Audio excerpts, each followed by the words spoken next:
Bonjour frères et sœurs, nous sommes vraiment très heureux avec Juste, Christian, Myriam, Stéphane, JB, Johan, Jean-Paul, Blaise et mon épouse Anne-Marie. Nous sommes, je t'ai dit Stéphane, hein, parce que tu me regardes comme ça. Donc nous sommes vraiment très heureux de nous retrouver, moi particulièrement.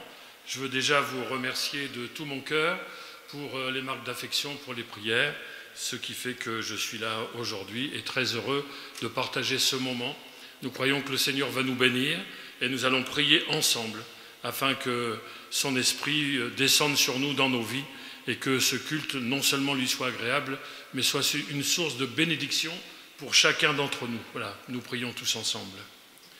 Seigneur, en effet, notre Père, au nom de Jésus, nous sommes vraiment très heureux de nous retrouver dans ta présence. Non seulement dans ta présence, mais nous désirons que ta gloire se manifeste. Nous avons soif de toi, soif que tu agisses, que tu te glorifies. Nous voulons t'élever, Seigneur, comme tu en es digne. Voulons mieux te connaître afin de mieux t'aimer et afin de mieux élever ton nom.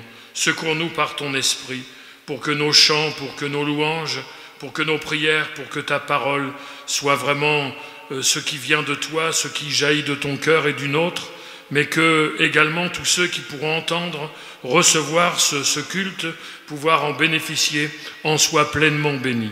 Seigneur, nous croyons que ce que tu fais maintenant est une grande bénédiction pour nous, et nous voulons louer ton nom, dans le nom précieux de Jésus. Amen. Bonjour à tous, très heureux d'être avec vous ce matin, et tous ensemble nous voudrions pouvoir louer le Seigneur tous ensemble et simplement glorifier son nom. Et j'aimerais nous encourager à vraiment rechercher la personne de Jésus, à avoir vraiment de poursuivre Christ, comme l'apôtre Paul, au fait, qui lorsqu'il a rencontré Christ, lorsqu'il a eu cette révélation de Jésus-Christ, tout a changé dans sa vie, son éternité a changé. Et je crois bien sûr que nous avons décidé de suivre Jésus. Et j'aimerais vraiment nous encourager à vraiment poursuivre Jésus et simplement à inviter Jésus dans nos vies. Et au travers des chants, puissions-nous vraiment le louer de tout notre cœur. Et c'est pour lui qu'on est là. Alors soyez tous bénis là où vous êtes et soyez tous bénis.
Sauveur. Jésus.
notre victoire.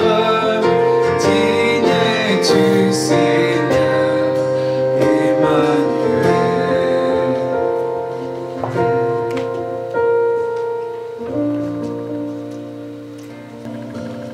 Reçois notre adoration ce matin, Seigneur. Tu es digne de gloire et digne de louange, Seigneur.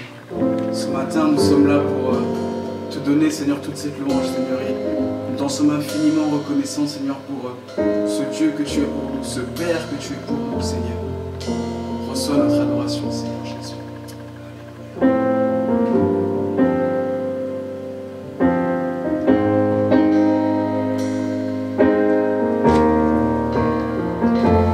Tu es digne de gloire et de louange. Nous élevons nos mains vers toi pour adorer ton saint nom. Tu es digne de gloire et de louange. Nous élevons nos mains vers toi pour adorer ton saint nom. Car tu es grand, tes miracles sont aussi grands, nul n'est comparable à toi. Nul n'est comparable à toi, car tu es grand, tes miracles sont aussi grands, nul n'est comparable à toi. Nul n'est comparable à toi.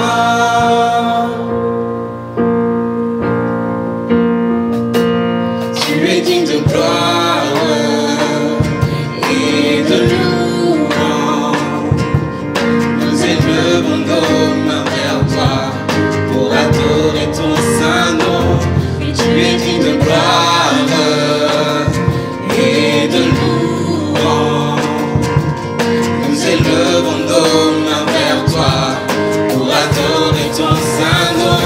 Car tu es grand, tes miracles sont aussi grands, nul n'est comparable à toi.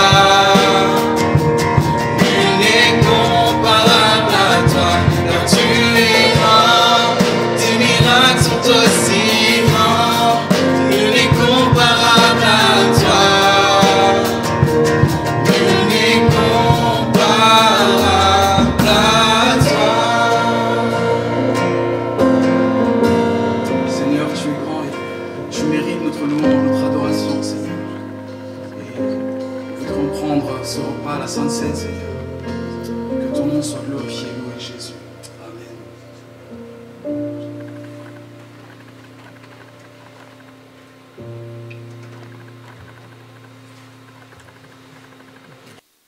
Voilà, donc après ce moment de louange où nous avons tous loué le Seigneur ensemble, c'est le moment de la Sainte Seine et nous voulons remercier le Seigneur pour sa grâce. C'est vrai, c'est un moment où nous voulons nous rappeler de l'œuvre de la croix, de ce que Jésus a fait à la croix et cette œuvre magnifique qui nous a permis aujourd'hui de pouvoir être appelés enfants de Dieu, être sauvés. Pendant ce moment, je veux qu'on puisse lire ensemble l'épître de Paul aux Colossiens, chapitre 1, versets 12 jusqu'à 23. Colossiens, chapitre 1, versets 12 jusqu'à 23. Rendez grâce au Père qui vous a rendu capable d'avoir part à l'héritage des saints dans la lumière, qui nous a délivrés de la puissance des ténèbres et nous a transportés dans le royaume du Fils de son amour, en qui nous avons la rédemption, la rémission des péchés. Il est l'image du Dieu invisible, le premier-né de toute la création. Car en lui ont été créées toutes les choses qui sont dans les cieux et sur la terre, les visibles et les invisibles, trône, dignité, domination, autorité. Tout a été créé par lui et pour lui. Il est avant toute chose et toute chose subsiste en lui. Il est la tête du corps de l'Église, il est le commencement, le premier-né d'entre les morts, afin d'être en tout le premier.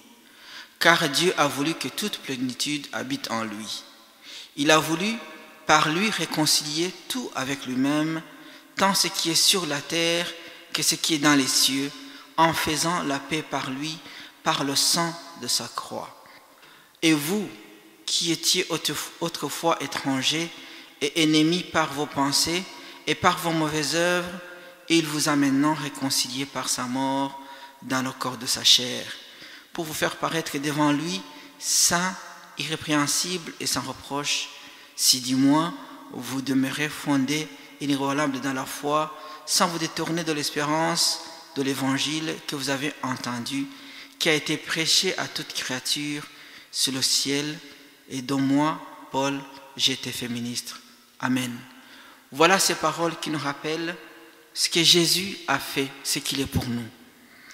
Et j'aimerais pendant ce moment de communion fraternelle, c'est vrai, nous sommes éloignés, mais je sais que dans nos cœurs, nous sommes proches les uns des autres. Nous voulons pendant ce moment nous rappeler de ce que Jésus il a fait. C'est vrai que nous étions loin. Ici, nous voyons au verset 12, il nous rappelle que nous étions loin, nous n'étions pas dans la lumière, nous étions dans les ténèbres, mais nous avons eu part à l'héritage. Cet héritage de Dieu qui nous a amenés dans sa lumière, qui nous a délivrés de la puissance des ténèbres et nous a transportés dans le royaume de son Fils bien-aimé. Et c'est vrai que en Jésus-Christ, non seulement nous quittons les ténèbres pour aller dans la lumière, mais aussi nous avons la rédemption. Nous avons ce pardon, la rémission de nos péchés.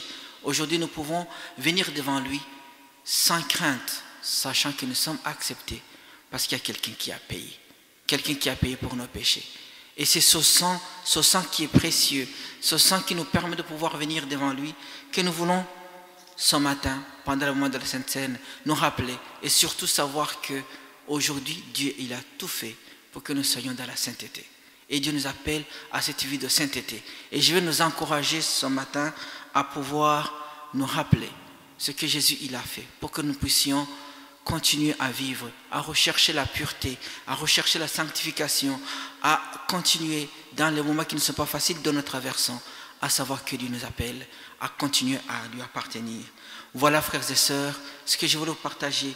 Nous rappelons que nous étions étrangers aux promesses de Dieu. Nous étions étrangers à l'amour de Dieu. Mais aujourd'hui, par sa bonté, par son amour, nous sommes prêts.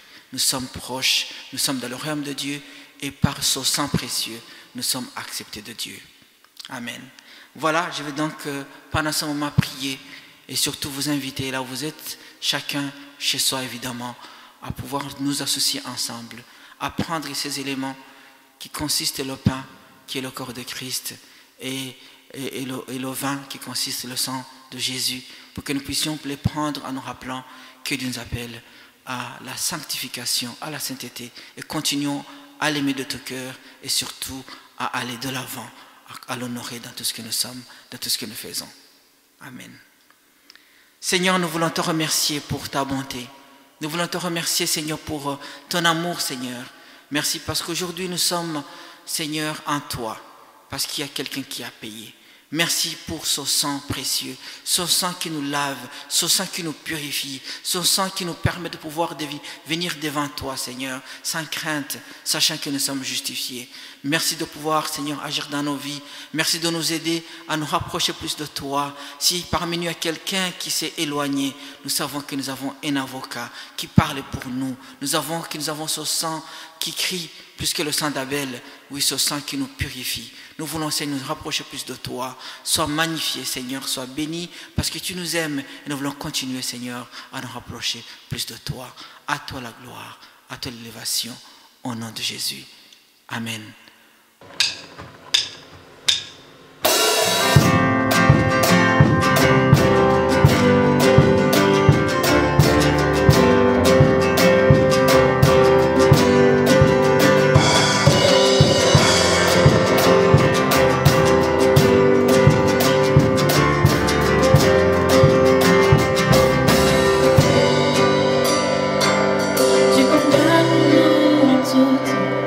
Entouré de tous les ans. Tu es couronné vainqueur, mon secours et mon défense, mon ami et mon sauveur. Par ta grâce je vis, j'existe pour t'adorer. Quand j'entends louer ta grandeur, devant toi je me prosterne. Et la peur se tait devant toi, tu es couronné vainqueur. Que ta gloire inonde ce lieu et que ta puissance déborde. Par ta grâce je vis, j'existe pour t'adorer.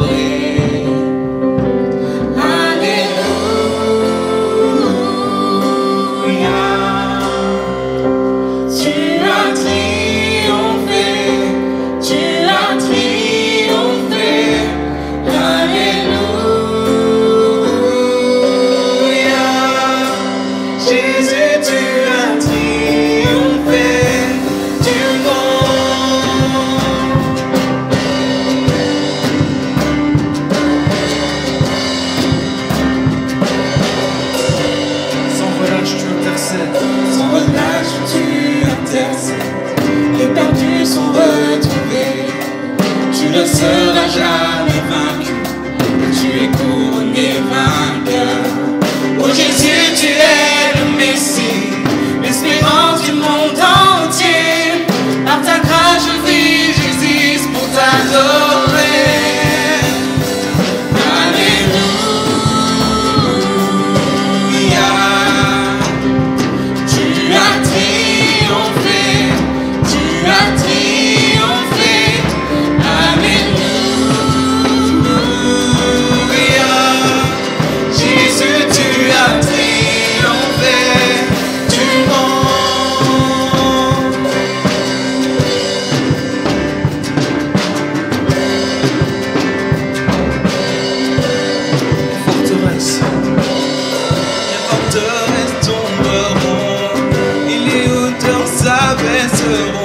Tu es couronné vainqueur, tu es vainqueur, tu es vainqueur.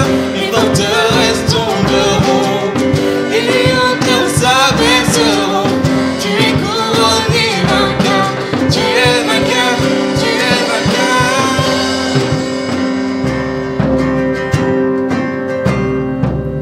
À la croix ton œuvre accomplie, ton cœur fut enseveli.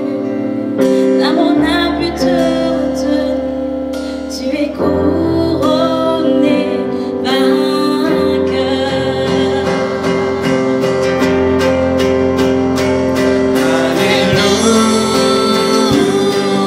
Alléluia, tu as triomphé, tu as triomphé. Alléluia.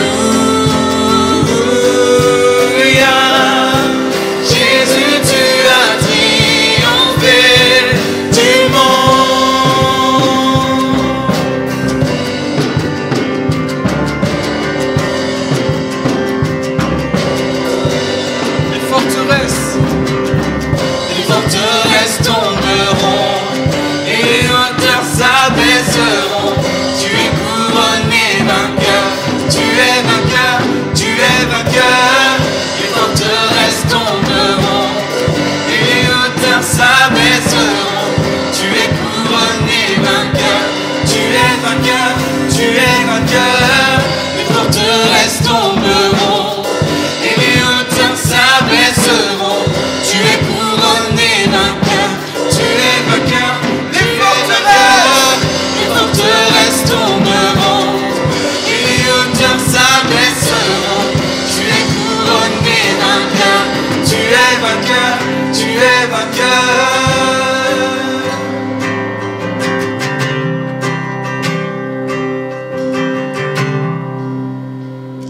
Soyez tous bénis. Voilà, ce matin, j'ai eu à cœur de parler du chrétien et de la souffrance, parce que ça fait partie de la vie chrétienne. Le premier dimanche du confinement, c'est-à-dire le 15 mars, j'ai eu l'occasion déjà de parler du chrétien et de la maladie. Ce n'est pas toujours des sujets que nous évoquons, parce que ce sont des choses que déjà nous n'aimons pas vivre, mais il est important que nous puissions toujours, en nous appuyant sur la parole du Dieu vivant, savoir ce que la Bible dit de ces choses pour que notre foi soit fondée sur la vérité et que nous puissions trouver un secours lorsque nous passons par ces moments-là. J'aimerais rappeler quelques mots, quelques paroles que j'avais déjà prononcées ce 15 mars dernier concernant le chrétien et la maladie. Est-ce que c'est normal qu'un chrétien soit malade ? Qu'est-ce que fait Dieu quand un chrétien est malade, etc. Déjà, il faut redire qu'une doctrine biblique, c'est un ensemble de versets que l'on prend. Donc on prend tous les versets qui traitent un sujet pour en faire un enseignement. Et bien sûr, il faut prendre tous les versets, il ne faut pas prendre simplement ceux qui nous intéressent, pour avoir une idée précise de ce que Dieu dit concernant cette fameuse doctrine. La vérité, dit Jésus, elle nous affranchit. La vérité, c'est un discours qui ne cache rien. Et quand on connaît la vérité, quand on sait tout ce que Dieu dit sur un sujet, et qu'on s'y conforme, on n'a plus rien à craindre, puisqu'on marche selon tout ce que Dieu a dit. C'est quand quelque chose nous est caché qu'on peut craindre quelque chose, puisque un problème qui nous est caché, on a une grande chance de le rencontrer et on ne sait pas trop comment s'en sortir. Il nous est arrivé d'entendre que si un chrétien est malade, c'est qu'il a un péché dans sa vie. Il nous est arrivé d'entendre si un chrétien n'est pas riche, c'est qu'il a un péché dans sa vie. Ce sont des doctrines qui courent aujourd'hui, mais qui ne sont pas d'aujourd'hui. Déjà dans la Bible, on a un cas similaire. On va commencer avec l'Évangile selon Jean, au chapitre 9, verset 1er. Évangile selon Jean, chapitre 9, verset 1er.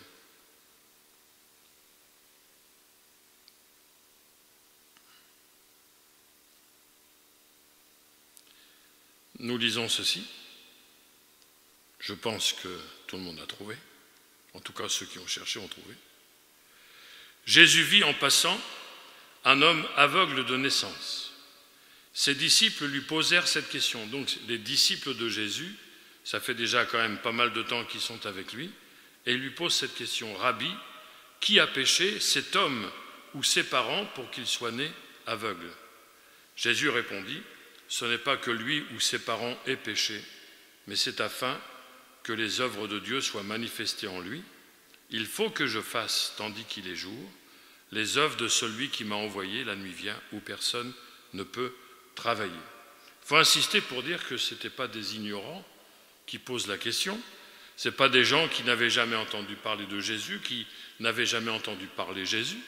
Ce sont des gens qui, quand même, depuis quelques mois, quelques années certainement, fréquentaient Jésus, donc ils en ont entendu des enseignements, mais ils ont quand même cette question très étrange, parce que quand on y réfléchit, est-ce que c'est lui, donc il est aveugle de naissance, est-ce que c'est lui qui a péché? Alors il a péché quand? Avant de naître. Bon, c'est un gros problème, ça c'est vraiment le gros problème, mais quand même ses parents, ils se disent c'est peut-être héréditaire, c'est peut-être parce que les parents ont péché et ils sont punis. Et lui est puni au travers des parents. Alors que la Bible dit que c'est celui qui pêche qui sera condamné, qui mourra, dit l'Ancien Testament. Donc, cette pensée que celui qui a péché, c'est celui qui est malade, c'est celui qui a péché, il y a longtemps que ça existe. Et Jésus va dire, ça n'a rien à voir avec ça. Ce n'est pas que lui ou ses parents aient péché, mais c'est afin que les œuvres de Dieu soient manifestées en lui. Jésus dit, finalement, Jésus dit que la maladie, elle est faite pour que les œuvres de Dieu soient manifestées. Et Jésus va le guérir. Il va lui rendre la vue, ce qui va créer, et à Jésus et à cet homme, beaucoup de problèmes. Dans le même évangile, au chapitre 11 et au verset 3, récit que nous connaissons bien, là on est dans un contexte, avec Marthe, Marie et Lazare, un contexte d'amour. Parce que, à plusieurs reprises, à 2 reprises, il est parlé de l'amour réciproque. Jean chapitre 11, verset 1er, il y avait un homme malade, voilà, Lazare de Béthanie, village de Marie et de Marthe, sa sœur. C'était cette Marthe qui oignit de parfum le Seigneur et qui lui essuya les pieds avec ses cheveux, et c'était son frère Lazare qui était malade. Les sœurs envoyèrent dire à Jésus, donc elle prie, puisqu'elle parle à Jésus, « Seigneur, voici celui que tu aimes est malade. » Donc, ils étaient certains que Jésus les aimait et qu'il aimait particulièrement Lazare. Celui que tu aimes est malade.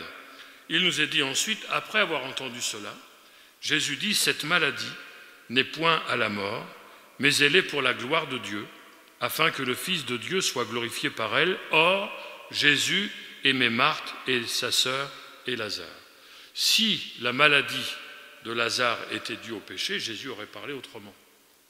Il n'aurait pas été dit que Jésus les aimait, donc ça veut dire qu'il approuvait leur vie de péché, etc. On est dans un contexte d'amour, et si pour l'aveugle de naissance, il nous est dit qu'il fallait que ce soit les œuvres de Dieu qui soient manifestées en lui, ici, il nous est dit que c'est la gloire de Dieu, c'est pour la gloire de Dieu, non pas que quand quelqu'un est malade, ça glorifie Dieu, mais c'est sa guérison qui va glorifier Dieu. C'est l'intervention de Dieu qui va le glorifier. Cette maladie n'est point la mort, mais elle est pour la gloire de Dieu, afin que le Fils de Dieu soit glorifié par elle. Et nous savons que non seulement Jésus va guérir Lazare, mais bien plus, il va le ressusciter en bonne santé, bien sûr. Donc, on voit bien que cette théorie, cette nouveauté, qui n'en est pas une, n'a rien de biblique. Alors, il faut dire que c'est vrai qu'il y a des comportements coupables qui détruisent la santé, l'ivrogne, celui qui se drogue, celui qui détruit la santé des autres, etc., par la violence ou autre. Donc ça, on peut dire que c'est conséquence du péché. Mais d'une manière générale, la maladie ne signifie pas que quelqu'un a péché. C'est une fausse doctrine dans laquelle il ne faut surtout pas marcher, mais il faut marcher selon la parole de Dieu. En ce qui concerne le croyant de l'Ancien Testament, c'était exactement la même chose. Il nous est parlé de prophètes, par exemple d'Élisée, au chapitre 13 et au verset 14 du deuxième livre des Rois. Il est dit d'Élisée, successeur d'Élie, qui avait demandé une double onction, que l'onction d'Élie, Dieu lui donne une double onction. Donc Élisée a vu des morts ressuscités, enfin, il a été un instrument de Dieu pour la guérison, pour toutes sortes de miracles, mais il nous est dit, donc 2 Rois 13, 14, Élisée était atteint de la maladie dont il mourut. On ne peut pas être plus clair. La parole de Dieu ne peut pas être plus claire. La maladie atteint l'humanité tout entière, chrétiens ou non, comme Dieu fait pleuvoir sur les bons comme sur les méchants. Ce n'est pas un problème de personne, c'est un problème d'humanité. Depuis que le péché est entré dans le monde, depuis que l'homme est séparé de Dieu, il est évident que ce n'est plus le paradis sur terre, et la maladie, d'une manière générale, est un problème d'humanité. Comme ce que nous rencontrons aujourd'hui avec le Covid-19, c'est un problème d'humanité. Parce que comment faire le tri entre les inconvertis qui sont atteints et les chrétiens qui sont atteints? Qu'est-ce qu'on va dire? Quelle théorie, quelle doctrine on peut sortir de là? C'est un problème d'humanité, c'est un problème d'être humain. L'humanité est frappée.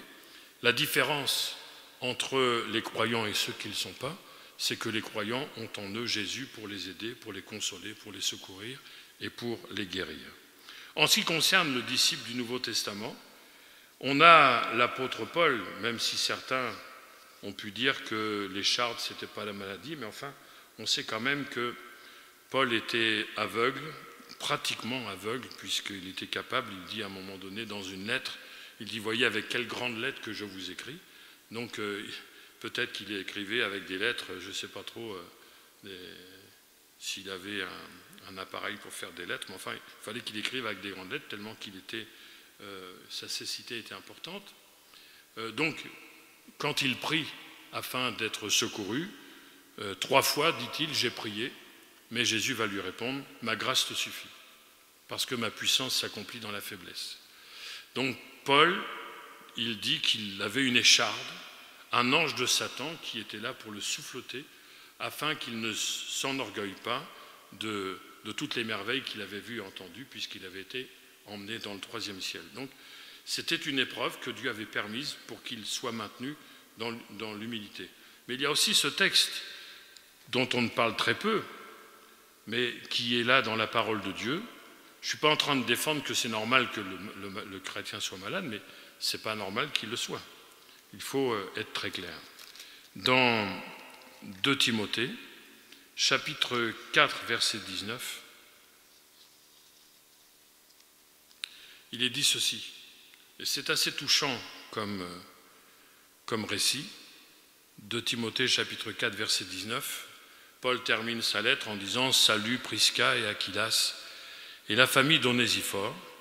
Éraste est resté à Corinthe, et j'ai laissé Trophime malade à Milet. » Donc, on sent que Paul a prié. Paul était un homme de foi. Dieu s'est servi de lui. Il y a eu toutes sortes de miracles opérés par les mains des apôtres, et notamment de l'apôtre Paul. Mais quand il est parti de la ville de Milet, il a laissé Trophime malade. Celui-ci n'avait pas été guéri. Donc on s'aperçoit que dans les circonstances de la vie, il y a ceux que le Seigneur relève, ceux que Dieu guérit et ceux qu'il ne guérit pas. Mais après, à ce niveau-là, c'est une affaire personnelle. C'est une éducation de la part du Seigneur. La maladie fait partie des épreuves que Dieu permet pour nous apprendre, pour nous enseigner, pour nous sanctifier. Et comme je disais tout à l'heure, il y a une grande différence avec les incroyants, avec ceux qui ne connaissent pas Dieu. Comme dit David, « Quand je traverse la vallée de l'ombre de la mort, je ne crains aucun mal, car tu es avec moi. » Donc nous savons que le Seigneur, quand il nous engage dans l'épreuve, il nous accompagne. Alors, après ce résumé relativement pas trop long, mais pas trop court non plus, j'aimerais parler du chrétien et de la souffrance. Alors, c'est sûr que parfois on aimerait entendre parler d'autre chose. Mais bon, quand les années défilent, on s'aperçoit quand même, non seulement de ce que la parole de Dieu en dit, mais on s'aperçoit aussi dans la vie que la souffrance est quand même une partie assez importante de l'existence. Ce n'est pas un sujet que l'on aime traiter, dont on aime entendre parler, parce que personne n'aime la souffrance. Enfin, je ne sais pas, moi je vous pose la question à vous qui êtes là, vous aimez la souffrance ? Non, voilà, c'est ça. Je crois qu'on est d'accord. Hein. On n'aime pas la souffrance, on n'aime pas souffrir. On est très clair là-dessus. Donc, je ne suis pas en train de dire qu'il faut souffrir, plus on souffre, mieux on se porte, non. Mais ça fait partie, je le répète, de l'éducation du Seigneur. Et si nous ne recherchons pas la souffrance, il ne faut pas la nier non plus. Parce que ça serait nier quand même une partie que nous ne pouvons pas éviter de la vie, et une partie importante au travers de laquelle Dieu, comme je disais, nous enseigne, nous apprend, nous reprend et nous sanctifie. Comment l'apôtre Paul, et ça m'a toujours interpellé, parce que quand on a affaire à des jeunes chrétiens, on dit toutes sortes de choses, mais certainement pas celles que Paul disait, et je pense que nous avons tort. Alors c'est vrai que alors je vais d'abord lire le texte, et puis vous allez comprendre mon préambule, dans Actes chapitre 14, verset 21. Donc il nous est dit, quand ils eurent évangélisé cette ville, donc l'évangélisation a eu lieu, il y a eu un certain nombre, donc ils ont fait un certain nombre de disciples, ils retournèrent à Lystre et à Icône et à Antioche, fortifiant l'esprit des disciples, les exhortant à persévérer dans la foi. Alors écoutons bien ceci, ce que l'apôtre Paul a dit à de nouveaux chrétiens, et disant que c'est par beaucoup de tribulations qu'il nous faut entrer dans le royaume de Dieu. Premier culte, allez, boum. Alors, frères et sœurs, vous venez d'accepter Jésus, ils sont encore peut-être en train de finir les petits fours après le service de baptême, tout le monde est content, il y avait encore des acras, etc. Et juste après, au culte, Paul leur dit, bon, maintenant que vous êtes engagés avec Jésus, il faut savoir que c'est par beaucoup de tribulations, c'est-à-dire d'afflictions, de souffrances, de passages difficiles, qu'il nous faut entrer dans le royaume de Dieu. Cette parole n'est pas étonnante, puisque Jésus a dit lui-même, alors si on peut dire, oui, mais l'apôtre Paul, il y avait peut-être des jours sans, enfin, quand Jésus dit que vous aurez des tribulations dans le monde, mais prenez courage, j'ai vaincu le monde. Donc Jésus prophétise. On ne peut pas dire que c'est un prophète de malheur, Jésus. Mais il prophétise deux choses. Il prophétise que les souffrances, on ne pourra pas les éviter, mais que lui a vaincu le monde et que nous serons vainqueurs par lui. Donc, nier les souffrances, faire en sorte qu'elles ne nous arrivent jamais, d'abord, ce n'est pas possible, et il est évident que nous ne serons pas prêts. Et pourquoi Paul exhortait les premiers disciples? Parce que c'était la vérité. Et il fallait qu'ils soient prêts. Quand vous savez que vous allez avoir un combat, vous allez vous armer. Si vous pensez que c'est juste ramasser des coquelicots, vous n'allez pas vous armer. Mais si le combat vient, vous n'êtes pas prêt. Et j'aime beaucoup cette expression, il fortifiait l'esprit des disciples. C'était aussi spirituel, ce n'est pas simplement mental. Ce n'est pas de dire je vais vous renforcer mentalement, même si ça en fait partie. Mais il fortifiait leur vie spirituelle. Quand Jésus dit qu'il faut veiller et prier en tout temps, ce n'est pas pour rien. C'est pour être prêt le jour, le moment où la difficulté arrive. La souffrance fait partie de l'école de Dieu. Parfois, on veut aller dans telle faculté, théologie, telle académie, etc. Mais la première école qu'il faut rechercher et accepter, c'est l'école de Dieu. Il n'y a pas meilleur que ce que nous apprenons et ce que nous recevons au pied du Seigneur. Il est dit par exemple dans Hébreux, c'est un passage important, Hébreux chapitre 5, verset 7. Hébreux chapitre 5, verset 7, il nous est parlé de Jésus, et il est dit, c'est lui, donc Jésus, qui dans les jours de sa chair a présenté avec de grands cris, avec larmes des prières et des supplications à celui qui pouvait le sauver de la mort, et il a été exaucé à cause de sa piété, donc par le fait qu'il cherchait Dieu, c'est ça la piété, c'est chercher Dieu, et il a appris, bien qu'il soit fils, l'obéissance par les choses qu'il a souffertes. Après avoir été élevé à la perfection, il est devenu pour tous ceux qui lui obéissent l'auteur d'un salut éternel. Donc bien qu'il soit fils, donc pas n'importe quel fils, le fils de Dieu, il a appris l'obéissance par les choses qu'il a souffertes. Donc ces souffrances se sont exprimées de quelle manière? Jésus, parfaitement Dieu, parfaitement homme, avait une chair semblable à la nôtre. Donc une chair sensible à la tentation, au découragement, etc. Et c'est parce qu'il a connu la souffrance, et la parole de Dieu nous dit qu'il n'y a pas eu plus de souffrance, enfin, aucun être humain n'a pu souffrir dans sa vie, même si c'était un centenaire, autant que Jésus et ce que Jésus a souffert pendant ces 3 ans et demi. Il a connu, dit l'auteur de l'Épître aux Hébreux au chapitre 12, il a connu contre sa personne une telle opposition.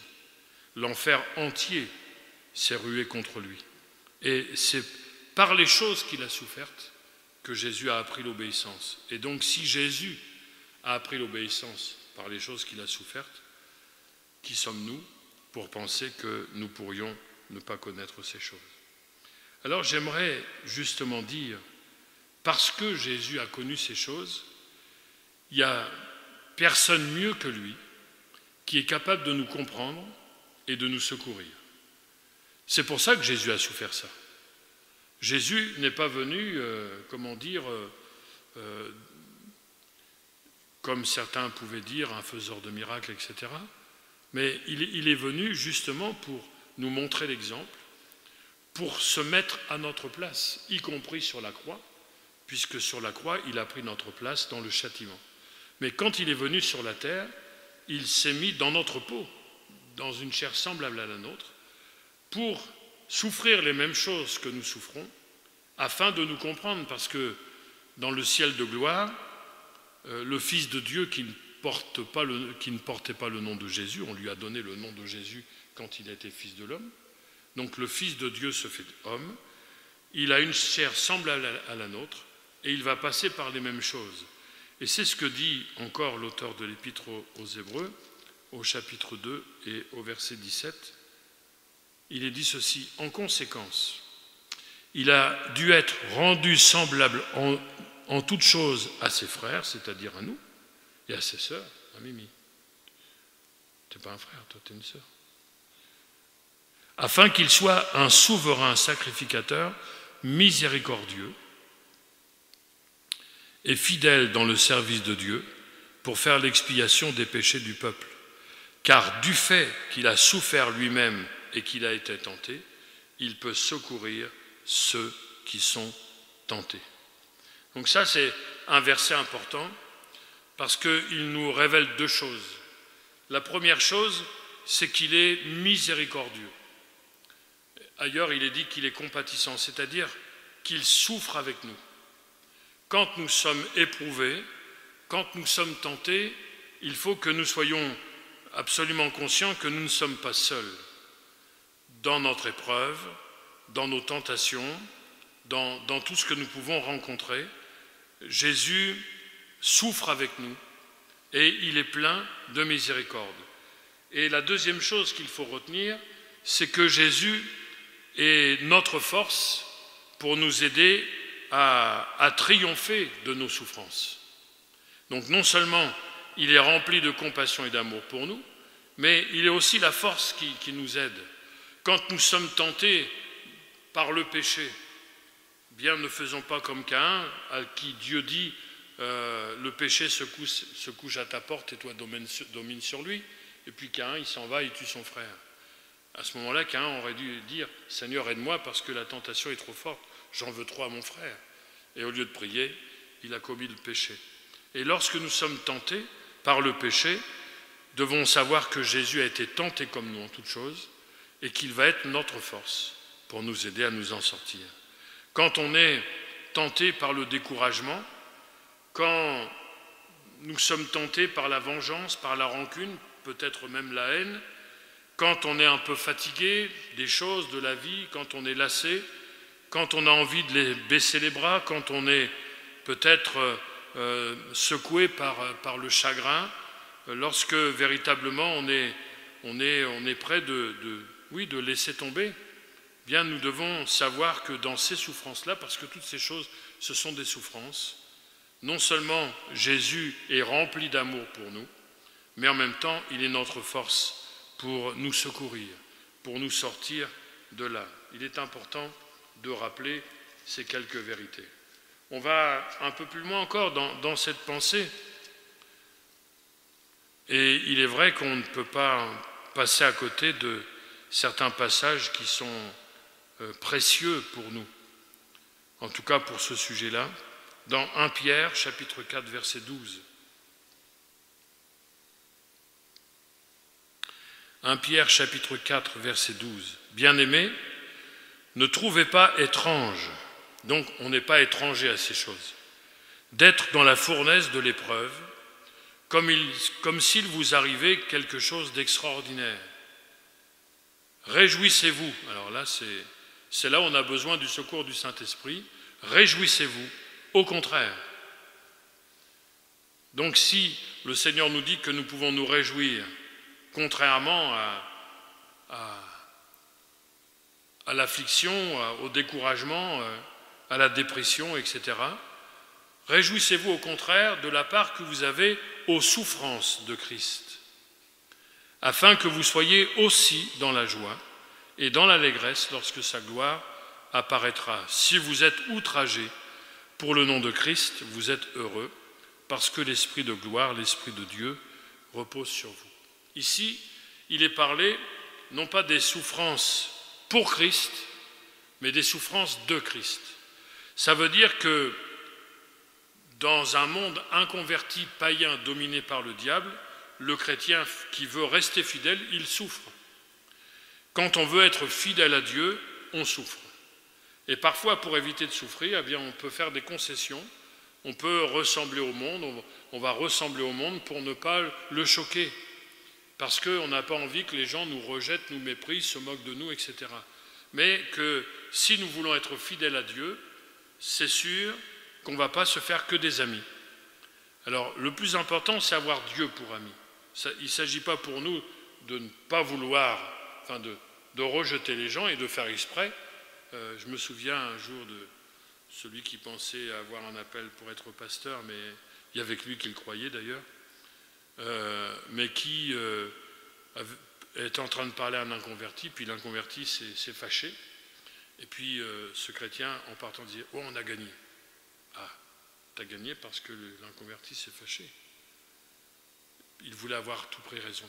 Donc là, parfois, on se crée nous-mêmes des souffrances. Mais il est parlé des souffrances de Christ. Jésus a souffert de l'opposition.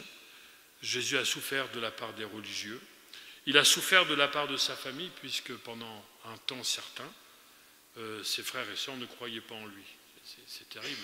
Les gens de sa patrie ne croyaient pas en lui. Il a souffert de la traîtrise de Pierre, il a souffert du reniement de Judas, il a souffert de ce que tous les disciples sont partis. Il n'y avait plus que Jean et sa mère au pied de la croix, mais tous les autres disciples étaient partis. Si on parlait de toutes les souffrances de Christ, donc qu'on soit méprisé, rejeté, boudé, mis de côté, parce qu'on appartient à Jésus, parce qu'on n'a pas l'esprit du monde en nous, mais l'esprit de Christ, il ne faut pas en être étonné. Et quand Pierre parle de la fournaise, il évoque forcément ce qui s'est passé pour les compagnons de Daniel. Quand ils ont été jetés dans la fournaise, parce qu'ils n'adoraient pas la grande statue, parce qu'ils n'adoraient pas la statue que Nebuchadnezzar. Non, mais il y a un autre nom, je voulais le sortir, mais je vais ramer à l'envers, remonte le film, etc. Non, voilà, vous avez compris de qui je voulais parler. Mais la fournaise, parce qu'ils ne voulaient pas adorer l'idole. Et nous savons que l'Antichrist se fera aussi une image qu'il faudra adorer, et tous ceux qui ne voudront pas adorer seront mis à mort. Donc ça, c'est l'Apocalypse, et Daniel et l'Apocalypse marchent ensemble. Donc il faut savoir qu'il ne faut pas être étonné des épreuves dans lesquelles nous pouvons entrer parce que nous voulons être fidèles à Dieu. Quelques mots sur Daniel. Lui ne va pas connaître la fournaise, il va connaître la fosse au lion. Et savez-vous à quel âge il a connu la fosse au lion? Quand Daniel a été jeté dans la fosse au lion, parce qu'il priait, contrairement à ce que le roi avait dit, il faut prier uniquement l'idole. Si quelqu'un est en train de prier un autre Dieu, il sera jeté dans la fosse au lion. Il avait 80 ans. On pourrait se dire à 80 ans, les épreuves, c'est terminé. Eh bien, les années étaient passées, il était en déportation, et il avait environ 80 ans. Et à 80 ans, il était encore ennuyé parce qu'il priait Dieu. Mais Dieu l'a sorti de là. Quand on souffre pour le Seigneur parce qu'on veut lui être fidèle, il est là. Et il a fermé la gueule des lions, sauf ce sont les autres, les soldats, qui se sont fait dévorer. Donc, voilà, l'épreuve fait partie de la vie. Et si nous souffrons pour le Seigneur, il faut toujours nous rappeler. Et ça c'est... Il n'y a pas d'argent qui peut acheter ça. Quand on est outragé pour le nom de Christ, parce qu'on veut être fidèle à Dieu, la Bible dit on est heureux, non pas parce qu'on est outragé, mais parce que l'esprit de gloire, l'esprit de Dieu repose sur nous. Donc ça, c'est quelque chose de fondamental. Donc nous avons dit que Jésus connaît nos souffrances parce qu'il les a connues, il a été tenté comme nous en toutes choses et il nous comprend. Mais la parole de Dieu nous dit que Jésus peut nous secourir dans nos souffrances parce qu'à la croix du Calvaire, il les a portées. Dans le livre du prophète Ésaïe, il est dit au chapitre 53 et au verset 4, il est dit ceci, une parole très importante. Ésaïe chapitre 53, verset 4. Donc, alors que les hommes pensaient que Jésus était abandonné, méprisé des hommes, etc., il nous est dit, Ésaïe 53, verset 4, « Cependant, ce sont nos souffrances qu'il a portées, c'est de nos douleurs qu'il s'est chargé, et nous l'avons considéré comme puni, frappé de Dieu et humilié. Ce sont nos souffrances qu'il a portées. Parfois, on réduit le mot souffrance uniquement au mot maladie, mais ici, le mot qui est utilisé dans le texte hébreu signifie aussi, non seulement maladie bien sûr, mais affliction, blessure, chagrin et calamité. Jésus a porté toutes nos souffrances. Sur la croix du Calvaire, il a été blessé pour que nous soyons guéris, délivrés de toutes nos souffrances, quelles qu'elles soient. C'est d'autant plus pour cela qu'il peut non seulement nous comprendre, mais qu'il peut nous secourir, parce qu'il est le remède à tout cela. Et plus nous connaissons Jésus, plus nous aimons Jésus, plus nous sommes intimes avec lui, plus nous allons connaître ces guérisons dont nous avons besoin, de toutes ces souffrances, parce qu'il les a portées, que son nom soit béni. Dieu lui-même, en personne, est le défenseur de ceux qui souffrent.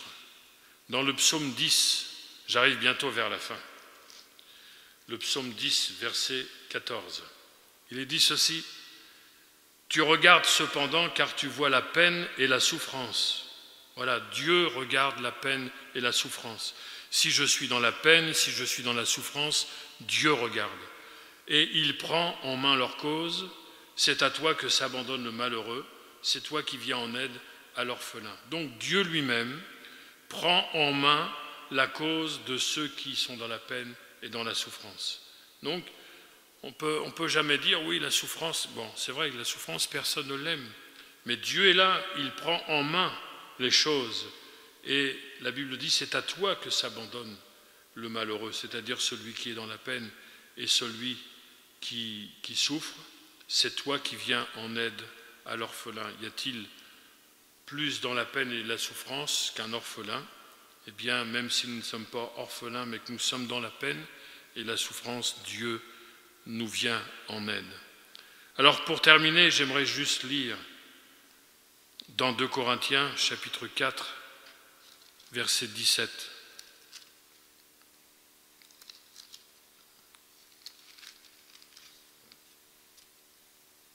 Parce que si Dieu permet la souffrance pour nous éduquer, la souffrance que nous supportons porte du fruit dans l'éternité. Et c'est vrai qu'il ne faut pas trop attendre les récompenses sur la terre. Nous ne travaillons pas pour la terre, mais nous travaillons pour le ciel. Il est dit dans 2 Corinthiens, chapitre 4, verset 17, 2 Corinthiens, chapitre 4, verset 17, « Car nos légères afflictions du moment présent produisent pour nous, au-delà de toute mesure, un poids éternel de gloire, parce que nous regardons non point aux choses visibles, mais à celles qui sont invisibles, car les choses visibles sont passagères et les invisibles sont éternelles. » Donc, quand il est parlé des légères afflictions, ce n'est pas pour dire que quand on souffre vraiment, c'est rien, mais c'est comparatif. Nos afflictions les plus terribles n'ont rien de commun avec la gloire qu'elles produisent pour l'éternité. Ça veut dire que quand je souffre et que finalement je supporte la souffrance par fidélité au Seigneur, ma fidélité dans la souffrance produit un poids éternel de gloire. C'est-à-dire qu'il y a véritablement une préparation. Mes souffrances, ma fidélité dans la souffrance, ma fidélité dans la maladie, ma fidélité quand je résiste au péché, ma fidélité lorsque je témoigne, quand je veux être un témoin du Seigneur, ma fidélité alors qu'on se moque de moi, qu'on me rejette, qu'on me méprise, la fidélité que je peux manifester alors que je supporte toutes sortes de souffrances, quand je supporte même la tentation du découragement, quand je reste fidèle malgré mes souffrances, ma fidélité prépare un poids éternel de gloire. Et la Bible dit, au-delà de toute mesure. C'est-à-dire, plus je suis fidèle, y compris dans la souffrance, plus le Seigneur me prépare un trésor de gloire pour l'éternité. Et n'oublions pas que c'est pour l'éternité que nous travaillons. Alors, cherchons dans nos moments de souffrance, notre refuge dans le Seigneur, parce qu'il sera toujours notre force, il sera toujours notre soutien et il sera toujours notre espérance. Que son nom soit béni. On va prier le Seigneur. En effet, Seigneur, tu es notre bon Père du ciel et nous voulons te bénir parce que ta parole est cette vérité qui ne nous cache rien. Et nous ne voulons pas avoir des œillères, nous ne voulons pas faire le tri, mais nous voulons recevoir tout ton conseil. Et ce matin, Seigneur, tu parles en particulier à ceux qui sont dans la peine, à ceux qui sont dans la souffrance, à ceux qui passent par des moments difficiles, parce que ta parole nous dit que tu es là dans ces moments-là et que c'est toi qui prends en main les choses. Aussi, nous voulons tourner les yeux vers toi et te chercher, toi, Seigneur Jésus, parce que tu es passé par là. Donc tu comprends, tu nous comprends, mais en même temps tu nous secours. Je te prie pour que personne ne se décourage, que personne ne se lasse, que personne ne soit tenté de fuir, mais qu'au contraire il se jette dans tes bras pour trouver en toi non seulement celui qui compatit, celui qui aime, celui qui comprend, mais celui qui secourt. Béni sois-tu pour ta parole, qui est notre force, notre alimentation spirituelle et qui nous conduit véritablement sur le chemin de la bénédiction et de la victoire. Ta parole nous le dit et nous voulons nous rappeler, nous aurons des tribulations dans le monde, mais nous avons un bon courage parce que tu as vaincu le monde. À ton nom, Seigneur, soit la gloire, dans le nom précieux de Jésus. Amen. Amen.